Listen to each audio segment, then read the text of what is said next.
Good morning, everyone. I am not okay this morning, and the people in my district are not okay. And from what I'm hearing and seeing across the country, the entire country is on edge today. And we should be, because domestic terrorists waged war against the United States government on Wednesday. And they were incited and motivated by Donald Trump. Therefore, Donald Trump must be removed from office immediately, whether it's via resignation, invoking the 25th Amendment, or impeachment. We are going to do what we have to do as members of Congress. But I also want to say that what Donald Trump has incited and what he continues to inspire is something called white nationalism and white supremacy. And white nationalism did not begin with Donald Trump. White nationalism and white supremacy is as old as the United States of America. And every time our nation has made forward social progress, white backlash has occurred. We can go back as far as the enactment of the 13th Amendment and the freeing of the slaves.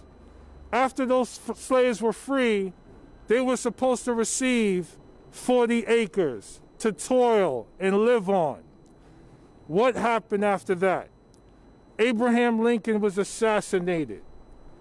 The Confederate secessionists were pardoned. Their land was given back to them, and slaves had to go back to work for their masters, earning pennies on the dollar. It happened in Tulsa, Oklahoma, when African Americans built a community for themselves to live safely. Unfortunately, it was burned down by white terrorists. It happened this past week after Georgia became completely blue for the first time in our nation's history. The following day, war was waged against the United States by domestic terrorists. The issue in the moment is absolutely Donald Trump. But for us to move forward and truly become an exceptional nation that includes everyone, we have to stare white nationalism in the face, and we have to deal with it directly.